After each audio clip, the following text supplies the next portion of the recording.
अहमदाबाद में air India का Boeing dream liner विमान क्रैश होने के बाद पहली बार मौतों की सरकारी आंकड़े जारी किए गए हैं। गुजरात स्वास्थ्य विभाग ने बताया कि इस दुर्घटना में विमान में सवार 241 लोगों की मौत हो गई थी। इसके अलावा हॉस्टल की जिस इमारत पर विमान गिरा उसमें 34 लोगों ने अपनी जान गंवाई है। इस हादसे में कुल 275 लोगों की मौत हुई है।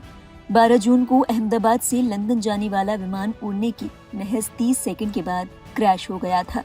तकरीबन 2 हफ्ते पहले हुए इस हादसे के बाद अब तक सरकार की ओर से मौतों के आधिकारिक आंकड़े जारी नहीं किए गए थे। अब तक अधिकारियों का कहना था कि डीएनए मैचिंग पूरी होने के बाद ही सही आंकड़े बताए जा सकते हैं। अधिकारियों ने बताया कि 260 शवों की पहचान डीएनए मैचिंग से की गई है। वहीं ऐसे 6 शव हैं जिनकी पहचान चेहरे से हुई। इनमें 120 पुरुष, 124 महिलाएं और 16 बच्चे शामिल हैं। अब तक 256 शव उनके परिवारों को सौंपे जा चुके हैं। बाकी बचे शवों का डीएनए आइडेंटिफिकेशन चल रहा है।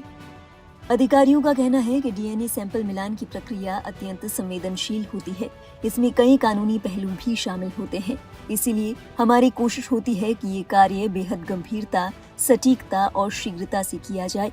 गौरतलब है 12 जून को एयर इंडिया का बोइंग 787 ड्रीम लाइनर लंदन की गेटविक एयरपोर्ट के लिए अहमदाबाद से रवाना हुआ था। चंद सेकंड के बाद ये विमान बड़े धुएं के गुबार में तब्दील हो गया। हादसे में विमान में सवार 242 लोगों में से केवल एक शख्स को छोड़कर सभी ने अपनी जान गंवा दी। ये शख्स भारतीय मूल के ब्रिटिश नागरिक थे, जो कि विमान की सीट नंबर 11A पर बैठे थे।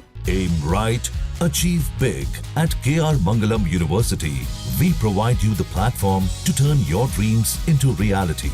At KR Mangalam University. इसी बीच खबर ये भी है कि एयर इंडिया की बोइंग 787 ड्रीम लाइनर का ब्लैक बॉक्स और उसका कॉकपिट वॉइस रिकॉर्डर दुर्घटना के कुछ दिनों बाद मलबे से बरामद किया गया था। बताया गया कि AAIB के अलावा NTSB यानी अमेरिका का राष्ट्रीय परिवहन सुरक्षा बोर्ड भी विमान दुर्घटना की समानांतर अंतर्राष्ट्रीय जांच का नेतृत्व कर रहा है। इसी बीच नागर विमानन मंत्री के राम मोहन नायडू ने मंगलवार को कहा था कि गत 12 जून को अहमदाबाद में दुर्घटनाग्रस्त हुए एयर इंडिया के विमान का ब्लैक बॉक्स भारत में ही है और विमान दुर्घटना जांच ब्यूरो यानी AAIB उसकी जांच कर रहा है। नायडू ने ब्लैक बॉक्स को विदेश भेजी जाने वाली अटकलों को खारिज कर दिया था। बता दें, एयर इंडिया के इस विमान हादसे के बाद लोगों में एयर इंडिया की फ्लाइट को लेकर डर बैठ गया है। खबर है कि दुर्घटना के बाद एयरलाइन कंपनी के रवैये से लोग खुश नहीं हैं। कई रिपोर्ट्स में ये दावे किए गए कि कई लोगों ने तेजी से अपनी बुकिंग कैंसिल करवा दी है।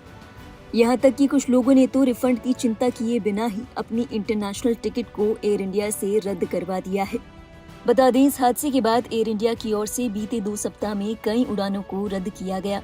इनमें नेशनल और इंटरनेशनल फ्लाइट्स शामिल हैं। जानकारी के मुताबिक ये कैंसिलेशन तकनीकी जांच, खराब मौसम और एयर स्पेस की पाबंदियों के चलते किया गया है। कई फ्लाइट्स ऐसी भी हैं जिन्हें डाइवर्ट करना पड़ा। जानकारों का मानना है कि इस विमान हादसे के बाद लोग पहले ही डरे हुए थे। इसके बाद एयर इंडिया के विमान में तकनीकी खराबी की खबरों के चलते लोगों का विश्वास एयर इंडिया पर और कम हुआ है। बहरहाल आप हमें बताइए, क्या आपका भी विश्वास एयर इंडिया पर कम हुआ है? क्या आप एयर इंडिया की फ्लाइट से ट्रैवल करना पसंद करेंगे? अपने विचार हमें जरूर बताएं कमेंट बॉक्स में। और देश और दुनिया से जुड़ी बाकी अहम खबरों के लिए देखते रहिए लाइव हिंदुस्तान।